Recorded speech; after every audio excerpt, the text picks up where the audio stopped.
Do it. Okay, so Edward is one of the best teachers in general that I know, teachers of basketball specifically, and really basketball minds that I know. I learn from all the time. He and I ran point guard college PGC sessions together for years and years and years. He's got his own business called Court Sessions, where he does clinics, consulting, and player development. And so we're thrilled to have him on. You can always reach out to him at edward@courtsessions.com. Let's get into it. Edward, what's wrong with coaches? I think you can start with that they think they're coaches and not teachers. And then also, like, how do you view your role? Like, not only as a coach versus teacher, but like, what do you seek out? Like, so many coaches think their problem is they're missing something in their offense. They're missing something in their defense. And then because of that, they seek out a fix to their offense or defense, like a play or a system. How much time do you spend on player development versus team things? Like those two things are exclusive at all. It's like asking what days of the week do you eat healthy? I mean, it doesn't even make sense, but yet we've allowed it to make sense because everyone says the same thing. So no one's the outlier to do it. So I think those are two big ones for me. Just first of all, their approach to who they think they really are, because that drives behavior. And then like their expectations, that also drives behavior. Like they actually expect, because they told a kid to do something that in theory works, that they don't do it, then that kid's not good enough. Kids aren't supposed to be good at basketball when they can't do something. We understand they don't know it. We understand they have to learn it, teach it, mess up through it. We don't teach them things and give them a test, but yet we'll put in a play right before a game or even during a game. I think just expectations and then approach drives behavior, and then that drives reaction. And then next thing you know, we got a sport losing kids at record numbers. And, I think we're as illiterate as we've ever been as a basketball community, from all the way from coaches to players. And here we are. Let me give an example of me being a coach. This is negative, okay? Just to be clear, this is a negative example. Recently, I was coaching my daughter's 4th and 5th grade club select team. And my friend, who was Kyle Kazuda, who was a Division I basketball player and great teacher and clinician of the game of basketball for many, many years, he was watching because he's friends with my daughter. And afterwards, he went in on me. He's like, Tyler, I have never seen someone get so upset when a 5th grader didn't peek. Peek is a term that we use that, like, the moment you get possession of the basketball before you do something else, you gain vision by peeking up the court at your rim, right? He's like, Tyler, you were losing your mind that these 4th and 5th grade girls weren't peeking. He's like, what expectation did you have for them to peek? Because I've taught them to peek for 2 months, Kyle. I was a coach. That was a coach, right? I had an expectation of a skill that they should have in order for us to be successful, win the game, and for them to develop, blah, blah, blah, blah, blah. That's a coach. A teacher would not have gotten upset. A teacher would have recognized, all right, they don't yet have this skill. It needs to be taught more. And it's not upsetting. It's just data. That's the difference. I was a coach in that moment. And that is, like, I think the simplest, most, like, just pure and transparent definition of the difference between coaching and teaching. And I see it everywhere because we have a wrong-headed image of what it means to be a coach, right? My other daughter just started playing volleyball for her middle school team. It is terrible. I mean, if you can serve it over the net, your team's winning the point. Okay. And this volleyball coach, bless her heart, she's out there doing it, right? Was like getting frustrated and in the moment joysticking these girls that can't even serve the ball over the net about, like, all these things, like, because that's what she thinks, that's what culture thinks a coach should do. A coach is supposed to set an expectation for performance. When they don't get performance, coach gets upset because I told you to do it this way, right? Whereas a teacher gets fascinated and excited about the opportunities to teach. Mistakes are the opportunities. So that's the biggest difference. So the biggest problem with coaching is coaches and the view that we have of coaches. Yeah, and coaches do nothing to change that.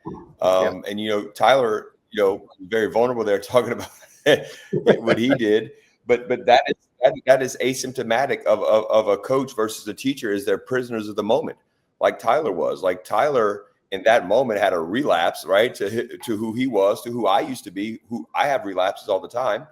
Of this moment is really important for this fourth and fifth grader. Yeah. Versus the teacher, the leader, having vision to go, I have to have this moment with this fifth grader so that as a junior in high school, Yeah. she's doing it all the time. Yeah. And if I keep reacting to these moments, I'm almost guaranteeing if she does continue, by the way, she'll never get stacking habits and growing, because if everything counts like that in terms of results, then nothing does. Yeah. And we just don't have the vision for that, as we don't have the confidence in that, because I think deep down, this is not getting the psychological of this, the psychology of this, but I think also coaches need it to be right, because they can't wait on the next rep, because we know we haven't taught it. It's like flipping a coin, like it got to be heads. We haven't done the work. And then the arrogance that comes with coaches, sorry here, but coaches, one of the biggest issues I deal with, I'll wait for Tyler to either say yes or no, and I'd love for him to actually say yes or no. This is, when we go workplaces, when we consult over the phone, in person, whatever, one of the biggest things I and my staff have to figure out is, how do we tiptoe around the ego of a coach that hasn't put in the work, doesn't have the relationship or buy-in, is still doing the same stale things, blaming the people who fill the jerseys. And then we got to figure out, how do we deliver honesty and truth to make a change while not offending you for the things you should be offended for? Yes. And then you want to blame the kid. Yeah. Let me say yes and give a compliment. And the compliment I want to deliver is to all of the coaches that are in year 2 and 3 with Savvy Basketball. We have over 500 coaches in our membership, and the vast majority of them, 350 plus, have been with us 2 to 3 years. They are different. And yet, every coach that we start working with, yes, you're tiptoeing around the ego. But the coaches that stick around, and not everybody sticks around with us at Savvy Basketball, but the coaches that stick around have killed their ego in order to serve their program. And that's really what it takes. You have to kill your ego. And I think a lot of the ego comes from like the vision of what we see as a coach at the highest levels, what we're seeing on TV, what we're seeing in the NCAA tournament or the professional level. We're seeing this picture of a coach that we're attempting to emulate. But that actually is a coach. It's not a teacher. And across the broad spectrum of athletic performance, where you can get away with coaching, and again, using coaching as we defined it, where you can get away with coaching the most is at the top 1%. That's where you can get away with coaching the most, where you have the most well-educated, high-performing athletes with super high IQ. That's where you can coach, because there's the least amount to teach. That's where you can coach. So we see that, and then we're at our levels where coaching actually doesn't matter at all. We must teach, and we try to coach. That's the problem. And we think that a coach has to look like that. That's what a respectful coach looks at. If my team's performing badly, I have to show everyone that it's not my fault. I've told them what to do, right? I just told you to do that, Isaac, right? It's Isaac's fault. It's not my fault, because you care about your identity and your status as a coach. And that's where coaches get it wrong. 100%. And then, also like the highest level, to your point, also does them a disservice in trying to emulate that, because they see the end result to where those guys are playing for, wins and losses and are focusing on results because it's about livelihood. But they also have done tons of teaching. They also have guys in the staff that are working on those things. They also have, they haven't skipped steps to just get to like, you have to do so much work. Like, coaching is a privilege that you earn by teaching. And if you haven't taught something to where the person you taught it to could then teach it to someone else, then you don't deserve to coach them. I mean, I had kids in my gym this morning, and I intentionally put some new kids with some older kids, and the older kids went and the younger kids watched and kind of started work on like using their voice more and leading and learning. And then when the younger kids went, I said, I know you're here for me, but I'm actually not going to teach you this. They are. And my older group taught those skills that they're very habitual with now. And I'm like, hey, if you don't know it, then that's on me. But of course they knew it and they could get it going. but we just, it all makes sense, right? And I think also with this, coaches, is just this gross miscalculation of how hard basketball is. Mhm. And it's simple, but it's still very difficult. And then we overcomplicate it with so many things that are distractions. Plays are distractions. Sets are distractions. I hate to say it, but most of these coaching clinics are distractions. They're just all this activity, and you're picking up all these things that make sense that no one can do. No one gives you the depth of. No one tells you how you arrived here. No one tells you why the thing I'm putting up on the board makes sense because of the 10 things I did that didn't make sense before it. Like, it's just all so lazy. And I feel like it's like every coach has this secret code that we've all agreed to Mhm. not teach, to blame the kids, to keep doing the stale things, to keep just this thing going.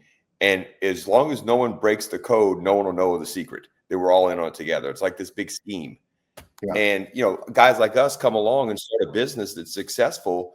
And then, I know you get it. I get it. We get hate from coaches all the time. They control players, and they just teach them potential. We don't care if they're the best player in their team or if they sit the bench. We just empower them and teach them and let basketball be the teacher for their life while they pursue their potential in the game. That's all we do. That's not that difficult. It's not that difficult, and it's the hardest step you'll take. Like, it's not that difficult to do. Hardest step you'll take. It's the hardest step that you'll take. Okay, can I back up for a second and talk about coaching clinics since we're talking about what's wrong with Yeah. coaching? Let me say one thing with that real quick before we move on a little bit. You mentioned your savvy coaches that all started in a version of what we're talking about, and now the difference when they stuck with it and got through like that first big barrier is the hardest part. Coaches, think about it like this. Whether you're a good coach or a bad coach or whatever, think about it like this. No matter how long you've been coaching, no matter what your resume says, think about it like this. When you walk into a gym, someone's having an open gym or a pickup game, can you spot the kid that's just different? They carry themselves different. They respond to mistakes different. But they just take it. They just approach it different. They are different. You can spot those out, can't you, coaches? We all can. Well, that's what we're talking about with you guys. I can tell on a phone call with a coach how difficult it's going to be by just the way they respond to things, where their head goes first, what they think the problem is first, why they think the problem is the problem. Be that kid, coaches. I'm challenging all of you to be that kid that when someone sees like, oh, wait, that's just different. Like, they're approaching that different. They think of that different. They come off different. They care different. It's not that you would stand out immediately. And it's not about standing out to me or Tyler or people like us. It's standing out to your kids. Be that different teacher. Yeah. I mean, I'm just scrolling right now through statements of these savvy coaches as they have come to these realizations. And like, really, they have like story after story. One, Coach Ryan Rush, shout out Ryan Rush. He's about 2.5 years in as a savvy coach, and 2 years into installing like our systems and becoming what we call a savvy coach, which is really this teacher coach that we're talking about. And he said, like, he just shared for the first time, all of the middle school he's a high school coach. All of the middle school programs have installed the systems, embraced a games approach, really just focused in on player development, all this stuff, right? The savvy shooting system, which is a very non-traditional way to teach shooting. And they're just in year 2, and they're 1 year removed. So like they're 5th, 6th, and 7th graders are 1 year in. They just played a team that they played 1 year ago and across the board lost to. And 1 year later, after doing it, they just went and they just wiped this team that they lost to a year ago. And he said after this happened, all these parents came up to him and said, we thought what you were doing over the past year was stupid, was crazy. We hated it. We asked for you to be fired. We're the ones that wrote those anonymous letters to the athletic director. Like, there's a coach in Iowa that's like, big basketball tradition, all this stuff, right? And they're like, but after a year in, we're now convinced that this works. And thank you so much for putting up with us.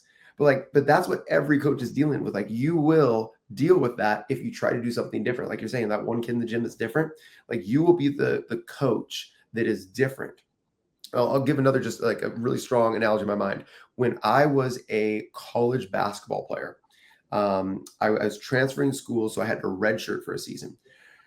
I was watching the women's coach of the new school that I was going to play for. I was sitting in the stands with my boys on the men's basketball team. I was watching the women's coach. And at that point, I thought, like, man, I did some training with some kids. I thought I knew my stuff. I was going to be a great coach. I was a point guard. I was super smart. I was watching the women's coach. And the women's coach was a savvy coach. Quiet, observant, one-on-one conversations, not joysticking, not overreacting when a mistake was made on the court, applauding the mistake. And I can recall, like, I went so loud in insulting this coach and saying, what a bad coach. You don't clap when your player turns the ball over. You know, what? You're not even coaching your team. Look how quiet she is. She's not even coaching your team. I was that person, right? And she was that savvy coach. Same here. I didn't even recognize it till 15 years later. And I've actually since like reconnected with that coach and complimented her and applauded her. But like I didn't even know what I didn't know. And that's what most coaches, you don't know what you don't know. No parents don't know what they don't know, right? You will look different.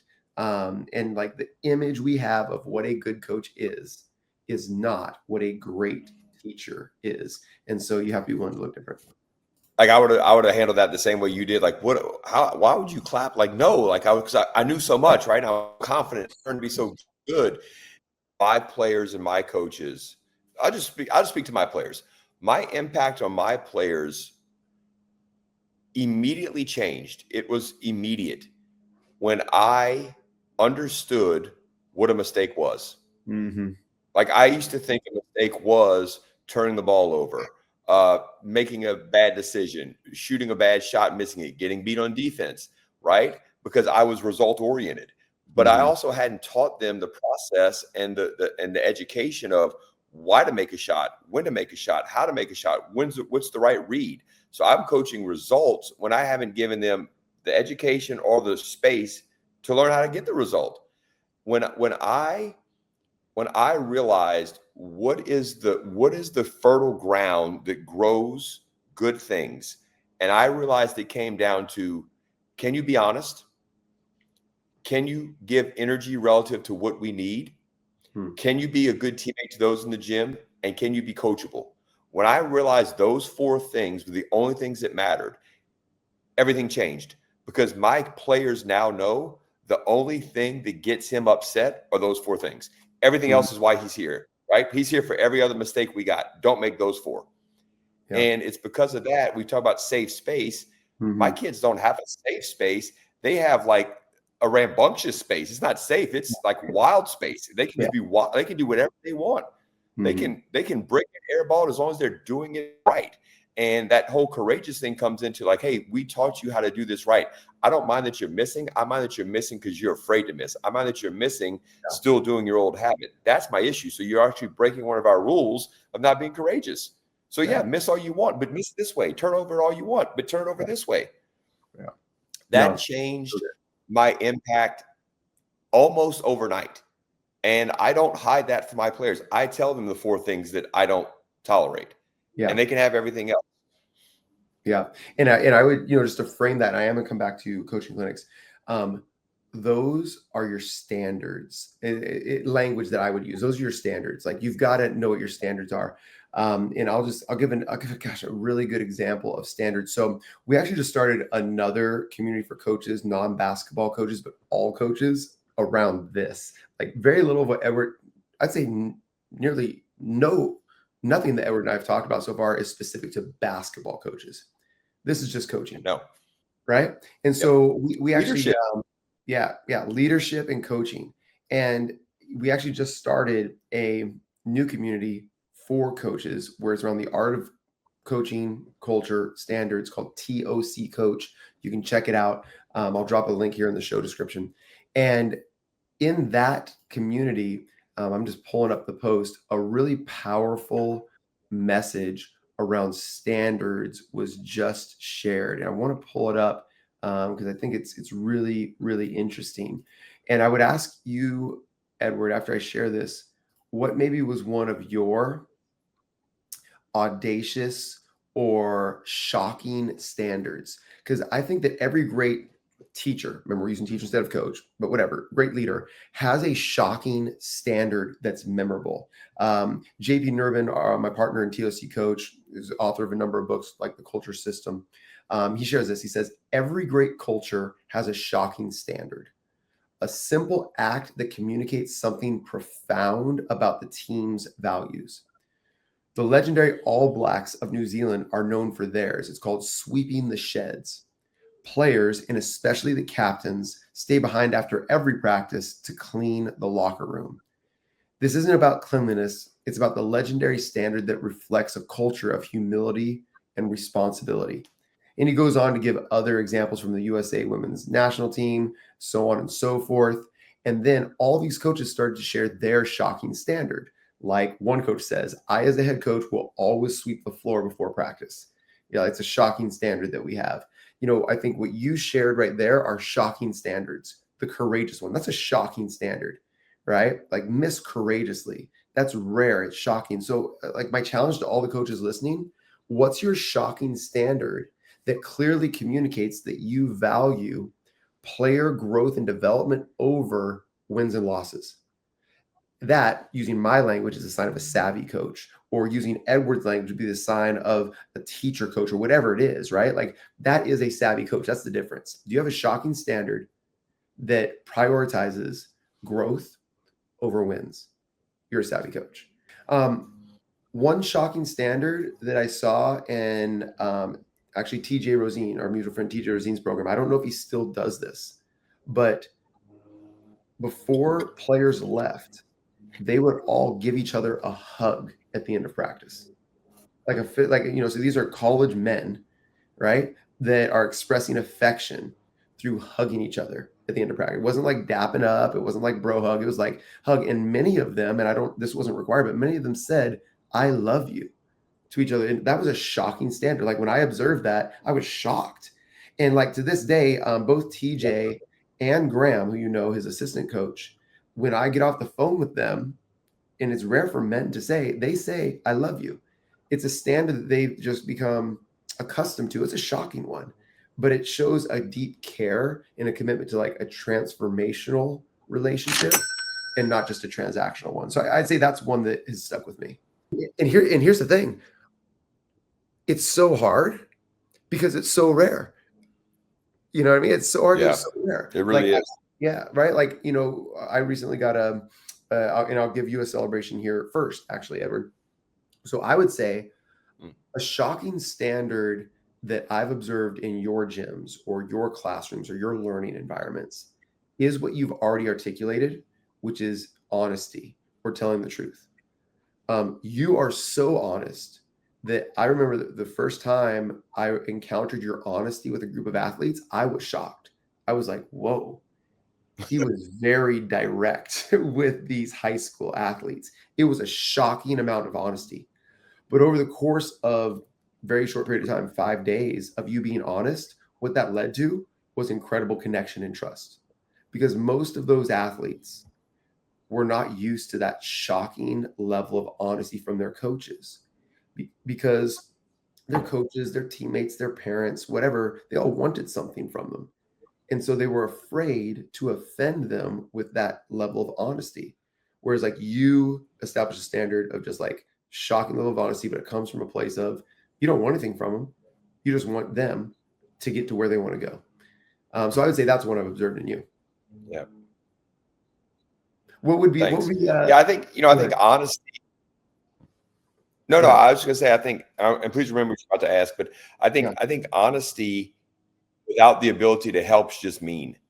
And I don't know. I mean, I don't know how many coaches feel that way. So one, you got to have the courage to be honest in the relationship that can sustain that kind of honesty.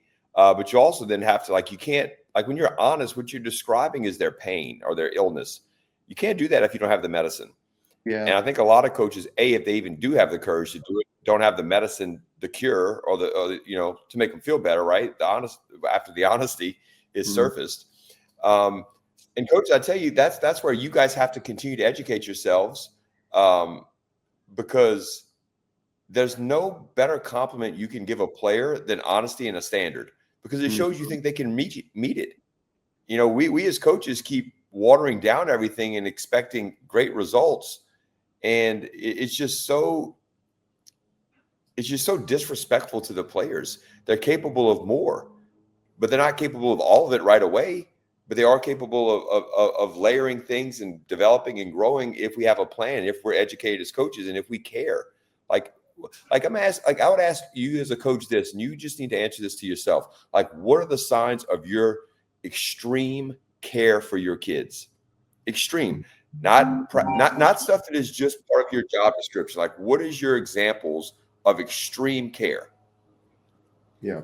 Like that benefits them. Not like, oh, I'm here for you. That's saying that. I'm not saying you aren't either. I'm just saying, what are examples of extreme care? So when Tyler and I have basketball conversations that are offline, when we learn from other people, when we are up reading a book late at night, we're not reading that book to make me better. And yeah, I am making me better, but I'm doing it to make someone else better. When I ask someone to poke a hole in my drill or my curriculum, I'm doing it to make someone else better. That's a sign of my care for someone's name I don't even know yet. Like, if it's not a labor of love for you guys, you just won't be successful. And forget wins or losses, you just won't be successful with your players, your impact. Yeah, no, I think that's good. And, you know, I think you talked about making yourself better. And I think a lot of coaches are like, okay, I need to invest in myself. I need to go to a coaching clinic, which we touched on before. I'm going to circle back to now. And, you know, we're talking about what's wrong with coaches. I would say coaching clinics are what's wrong with coaches. And here's why. There's some exceptions. Most of what you learn at a coaching clinic is built to break. I'm gonna say that again. Most of what you will learn at a coaching clinic is built to break. It's like a recent piece of technology. It's like your iPhone. Your iPhone's built to break in 2 years when that contract's up. It's built to break. And guess what? When it breaks, you don't know how to fix it. All you're given is this operating system that's built to break, and you don't have the tools to fix it when it breaks. So guess where you got to go? Back to Apple to buy another phone. And that's nearly every presentation at a coaching clinic. It's just built to break. Oh, here's this new offense. Here's new defense. Here's this baseline out of bounds. But the moment it breaks, the moment the opponent scouts it, the moment they guard another way, you don't know why it worked in the first place. You don't know how to adjust it to your personnel. You didn't do the work to build it. All you did was got the package and you unwrapped it. And so when it breaks, you can't fix it and you're hustling. So you didn't actually develop as a coach at all. All you did was buy another iPhone every time you go to a coaching clinic. And that's what's wrong with coaching clinics. Yeah, and you just stay dependent. And you just stay dependent on it. Yeah. With no, right? So perfect example, Tyler. So but first of all, brilliant analogy and 1,000% spot on. I'm doing a coaching clinic in Oregon here in 2 weeks. It's the State High School Coach Association. And I'm on the phone with the guy that's, you know, running it and getting all the speakers. And I was like, you know, what do you want me to speak on? What can I speak on? What do you need? What do you want? And he says, well, let me see. And he goes, well, pretty much every coach is speaking on offensive systems, and like offensive plays and systems. So if you don't do a system, that'd be great. I was like, well, don't worry. But that's exactly your point. Yeah. Like they're all like, and every coach, you know, all 200 coaches are going to be scribbling it all down and figuring out how to make it work with their personnel. But like to your point, when that system they learn in theory breaks, they're in trouble. I watched, you know, players, you know, people used to do cross training. I don't know how much of that's done anymore, but they want to play football, but they go do this sport. I'm trying to do some cross training in my learning. I get so basketball-y, as I'm sure, you know, you do, right, Tyler? I know you do a lot of stuff with pickleball, so I think that probably has helped you as a basketball teacher. Absolutely. I spend a lot of time watching football coaches and just picking up things. And one of the coaches I try to watch a lot of, because he's humorous, but also very funny and can communicate and articulate well, is John Gruden. And he was talking about like a receiver and a quarterback's interaction. And he was like, but if that's not what the defense is telling you, why are you running a chalkboard route? Like, stop running chalkboard routes. And that's what coaching clinics can produce for coaches is, well, X goes here and the ball does this, and then we do this, and this is how it works. It's like, that is not back to the teacher, right? We're coming right back to the beginning of this conversation. You've skipped so many steps along the way for that to work. You've skipped so many steps, and the built to break. And then you go back to the next one. And it's like coaches have not taken a step back and go, like, coach, let me ask you this. Coaches, think about this. Think of any appliance you have in your house, or anything you have in your house. Like, do you have 16 vacuums? Well, why would you keep all 15 other ones if one worked? Yeah. Like, you don't have these just huge quantities of other things except for plays. Yeah. If you got 16 vacuums, they all suck. Coach of the day, I said, give me the reason you would not just run formations and actions. Like, here's 4 or 5 different formations. Here's 4 or 5 different actions we can run. We can disguise it so it's, 25 plays, whatever it is, quote unquote. But we just get action to action. We can go dummy action to real action. You can still get very creative with that relative to personnel, but it's sustainable. Everyone has a role and a responsibility. So give me why you would not run actions and formations instead of plays. And the first place they went was player IQ. And I'm like, well, if they don't have the IQ to run that, they don't have the IQ to run your 16 or 19 plays that are all varying and different and have more responsibilities than this. You don't have kids that can hold gravity, but you have kids that can set a back screen and then flare up and then kick it to the third side. I mean, it doesn't even, it's counter, they counter themselves. Yeah. Well, I mean, here is I think the reason and the solution. The reason why coaches don't do that is because it's painful and messy and takes longer to teach. We've been teaching our group how to play offense, 4 offense against 2 defense for 2 months.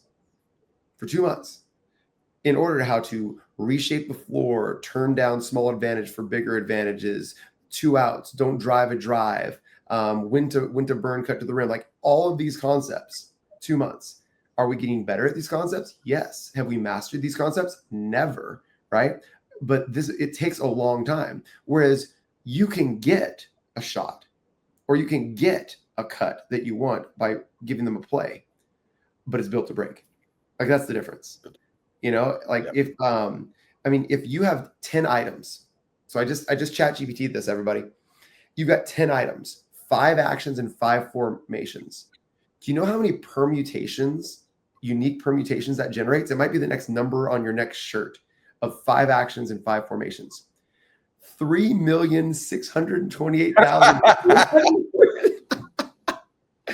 5 actions and 5 formations, right? You mix and match those things. That's 10 factorial is what it is. So I mean, like, that's a new number. Give me that number again. What did you come up with? What's that number? 3,628,800. I'm gonna paste this in a text to you. 10 total items. Yeah. 5 actions and 5 formations. Wow. Right. So it's like, so why? So I mean, that answers the question that you asked of that coach, right? So that's I think, why coaches don't do that is, and then I think 2, what's the solution? What's the fix? Is you have to learn to teach. And I do keep coming back because we both believe this. I know it's what you do on your mission with developing coaches. I know it's what we do at Savvy on our mission to developing coaches. So let me just let you guys behind the curtain. 90% of our customers at Savvy, the coaches that pay us money for access, they come for the systems. They come for lock left, race in space, drive in space, everything that we're preaching against. They come for the systems. That's how we get them in the door, because that's the majority of coaches. But the moment they get in the door, they recognize that we kind of tricked them. We kind of tricked them because our systems are not like the system they think they bought. For example, first question I got, new coach joined. They're diving into lock left. they DM me after going through the first module of our lock left course. They're like, so is lock left a man-to-man or a zone defense? And I said, you tell me, because it's not a system. If it was a system, it would be a man-to-man or a zone defense. It's not. It's a series of principles and a process by which you can teach conceptual defense. Make it whatever you want. We're teaching you how to teach. We're not teaching you a system. And it really, like, it breaks people's minds early on because they just want the answer, right? But the answer is teach better. That's it. Teach better. That's the answer. And coaches, think of it like this. Choose your pain.